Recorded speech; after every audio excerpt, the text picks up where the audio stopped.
Good evening and welcome to this evening's edition of the Vision Root video blog. I am your host, Richard Urban, coming to you from historic Harpers Ferry, West Virginia. Well, tonight we have a special post-election edition of the Vision Root video blog, and our title is The Second American Revolution is Here. And I'd like to start with a scripture reading from Reverend Sun Myung Moon, Owners of Peace, Owners of Lineage. Banks and the media can determine life and death in the democratic world even more than political or military power. And that's from a speech given on July 7th, 2009. So I'd like to start this evening. First of all, I want to congratulate our new president-elect, Donald Trump. Congratulations. And I want to congratulate all of you for helping to elect him. Or if you didn't vote for him, we hope we can all work together and benefit from this fortuitous event of his election. I'd like to play a couple clips from the Morning Joe program talking about some of the issues of why the polls were so wrong, many of them, most of them, and what's really going on in the current aftermath, lead up to and aftermath of the election. So let's look at these two clips right now. Outrageous. The bottom line is, this all goes back to the server, something she shouldn't have done, something that was way more than a mistake, way more. And this is a self-inflicted, massive wound.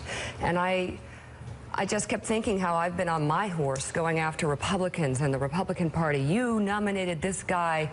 You nominated Donald Trump. How could you do that? When I'm thinking Democrats nominated someone who is under an FBI investigation for having a private server, among other things. So here we are. And people would not admit they were voting for Donald Trump because they watched TV every day, and everybody every day said Trump was a racist, he was a bigot, he was a xenophobe, he was a misogynist. And it could never happen. And I asked this question, if that's on TV all day and somebody calls you up and says, who are you voting for? You don't say Donald Trump. There is going to be an incredible, long, deep, rigorous autopsy done on the polling that pervaded this campaign. It was horrific. Public polling and the Clinton campaign's own data, which obviously was wrong in a lot of ways. But one of the most powerful and illustrative examples of this is something that was very persuasive to a lot of people, including me. The fact that Hillary Clinton had a vast lead for 6 months with white college-educated voters. Huge lead among white college-educated women and a big lead with white college-educated men. And when the numbers came in last night, she still won, but they were vastly shrunken, and much smaller. And that's the group that you're talking about. There is the Bradley effect right there, Mike. I can't tell you how many professionals Mika and I spoke to over the past year that in a crowd setting would not admit that they were voting for Donald Trump, but they would take us to the side after the meeting or after the speech or after the lunch, and they'd say, I'm voting for him. I'm just sick and tired of this. I'm voting for him. And I think John's onto a great point here. It is the college-educated whites that we're not going to admit that to polite society. Well, and just to clarify, I'll just say one thing just to make sure this is clear. She ended up winning white college women by only 6, and she lost white college men, which she'd been leading by a dozen points for months. So it's a huge turnaround in this particular segment, which was a big part of the reason why a lot of people thought Trump could not win. Again, the very people, Mike, who would not admit to polite society they were voting for Donald Trump. I'm sure there was a reverse Bradley effect in some quarters. I have no doubt about that. But I think in the country at large, there was no reverse Bradley effect. It was just people who were going to vote for Donald Trump no matter what, no matter what he said, no matter what he did, no matter how he behaved. They were determined to vote for Donald Trump, and they were ignored. They were ignored by pollsters, they were ignored by the media, and they showed up yesterday in astounding numbers, a wave of people across the country that I think has rendered both political parties in this moment irrelevant. Let's be very, very clear here.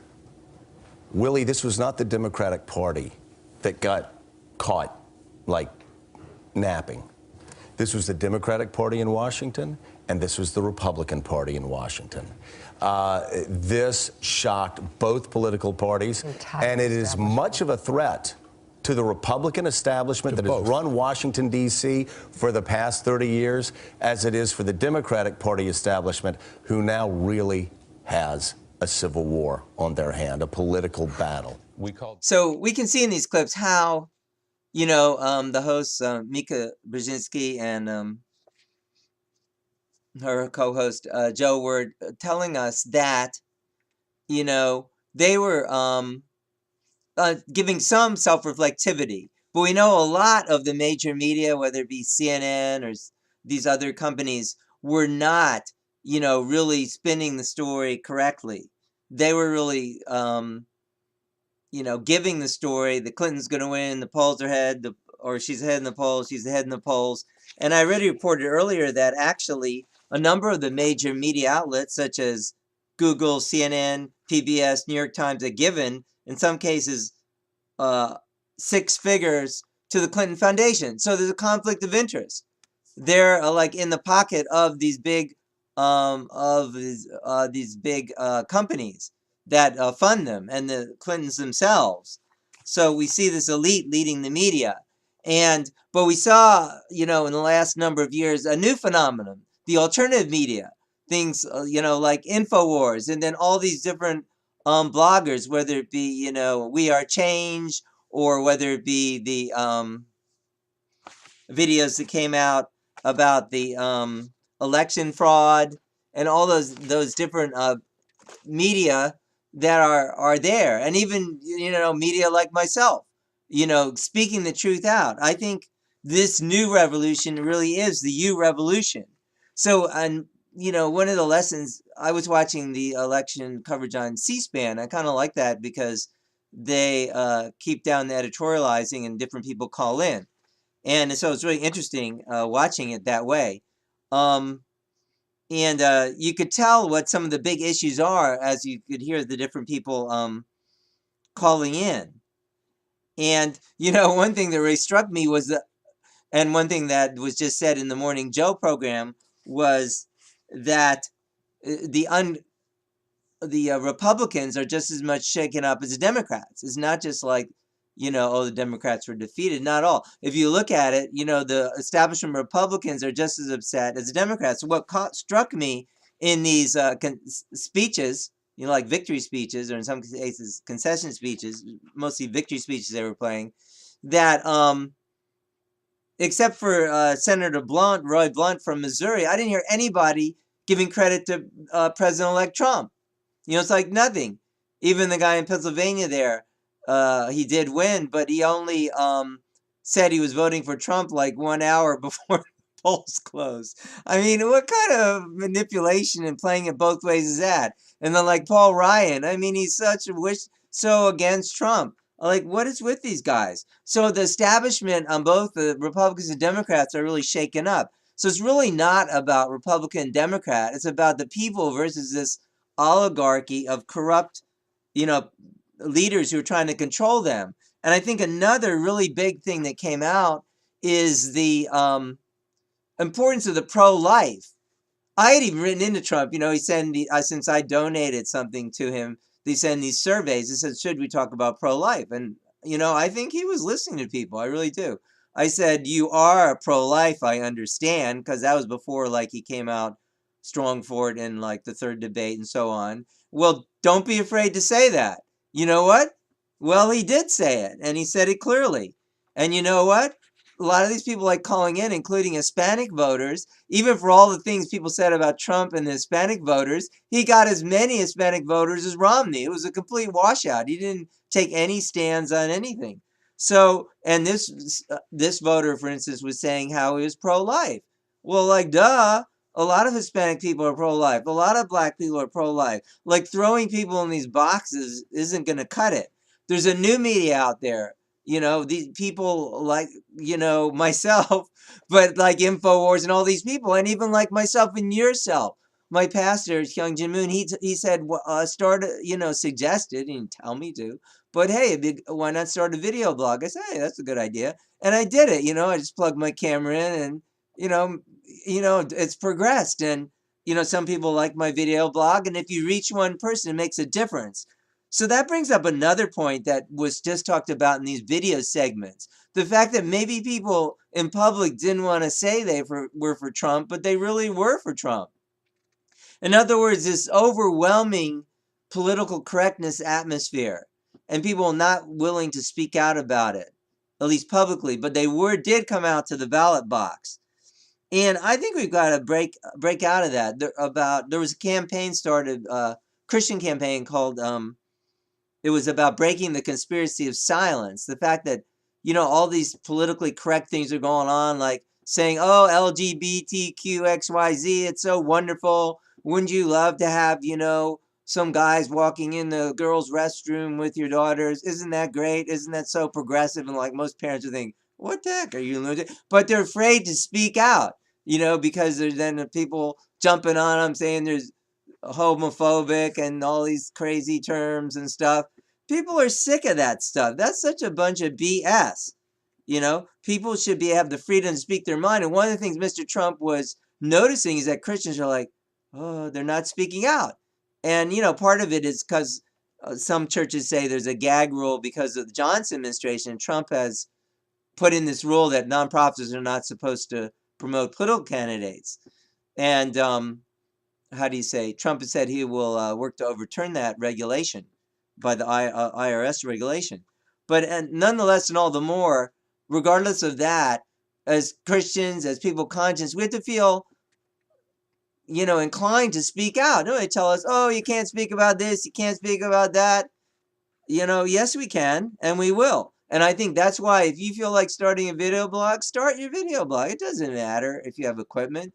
Go down to, the store, get a camera for $25, plug it in, or you may already have one in your computer or whatever. Start your blog. You've got your soapbox. Go for it. So I think it is really striking, the ungraciousness of the Republicans who won and not even acknowledging Donald Trump, and the people like, sorry to say, what's his name, Paul Ryan, and, Mr. Cruz, who eventually supported Mr. Trump. I mean, these guys have lost all credibility, in my opinion. I mean, when they just, won't even promote the candidate. Well, the people have spoken, So the new media is the you media, and the new media is alternative media. So people are thinking for themselves. Nobody's going to be put in a box. Yeah, you're black. You have to vote for Hillary Clinton or whoever, You're white. You have to vote. So no, it's not like that. People can vote their conscience. And I think that's what Mr. Trump appealed to, and he appealed to new voters. And also, frankly, I think these polls were tilted. They didn't account for undecided voters. I was often wondering, how come these polls don't have any undecided voters? They make people say who they're going to vote for, but many people are undecided. So that's bogus right there. They didn't account for undecided voters. They didn't account for voters that hadn't voted before. There was bias in the media because they were pushing a dialogue that they wanted to hear or that they were told to push. Or in fact, as we saw about the conflict of donations, that they were paid to push. People are paid to say these things. That's not an honest, fair media. That is really bad. So the more media outlets we have, the better. And they should be owned by individuals. And you can own your own media outlet. I own my own media outlet right here. I hope you like it. I guess you do to some extent. At least you're watching it. So thank you for that. And also, a couple of the people who called in were saying they were extremely unenthusiastic about the Democratic candidate. They may have been Bernie Sanders supporters, either Democrats or independents. And when they saw, like through the WikiLeaks, how Sanders was never to win, it didn't matter if he actually won. They were never going to, allow him to have the nomination. They were completely, sold out. And finally, Trump, he had God's blessing. What do I mean by that? He was promoting a platform that was much closer to God's principles. At least he was pro-life. Not at least. I think that was a very core thing among Hispanic voters, black voters, white voters, all different kinds of voters. And also, he was not politically correct. He irritated people on the left. He irritated people on the right. So I think that's really important. So let's not be part of the conspiracy of silence. Get on your YouTube soapbox. Speak out. You can speak out in a way that's you feel appropriate, to converse in. Trump certainly doesn't believe in the conspiracy of silence. Join this new revolution. And I want to give an interesting anecdote. I noticed I was kind of fascinated by the fact that Hillary Clinton was giving her concession speech at the New Yorker Grand Ballroom. I said, wow, that looks familiar. Well, that's where my wife Stacy and I, we are part of the 2075 couples match by Reverend Sun Myung Moon in 1980, December 31st, and we were married with 2075 couples in Madison Square Garden on July 1st, 1982. About 770 couples were engaged by Reverend Moon in that very room. And Reverend Moon gave a lot of investment there. And, you know, he bought the decrepit New Yorker hotel and fixed it up. And it was for many years a church headquarters. So I thought that was so ironic. And here's one of the reasons. Why is it ironic?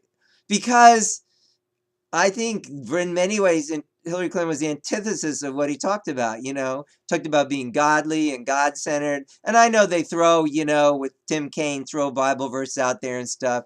But honestly, I think if you promote abortion any time and those kind of things, I think it's kind of very hypocritical. But anyway, you judge that yourself. But in any case, so Reverend Moon preached in that room so many times and he gave the word. And I think like Reverend said in the reading I said today, the media and even the banks can more determine than military or political might what the future of the nation is. Fortunately, people were able to throw off some of the old, stale, bad, you know, rotten, what do you say, politics. I think if more people knew the actual things Hillary Clinton did, then even less would vote for. And already so many people doubt her veracity and all the lies and the cover-ups and the great indiscretions and the pay to play and all the vicious things she did to like the women that Bill Clinton, you know, sexually assaulted, and so many things, and the crazy things like her campaign manager participating in satanic rituals, John Podesta.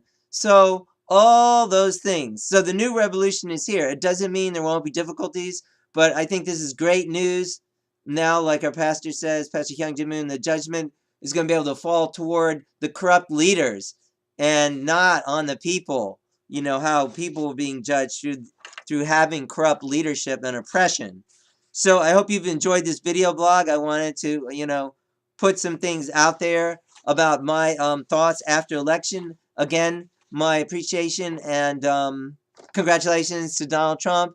My appreciation to all of you. Thanks for watching my videos, spreading them around. I think you know, we all need to be heard and to speak our voice. So if I can inspire one person to do that themselves, that's great. So do be blessed. And I thank you for listening. And good night. This is Richard Urban coming to this evening from Harpersburg, West Virginia, on the topic, the Second American Revolution is here. Be blessed. Good night.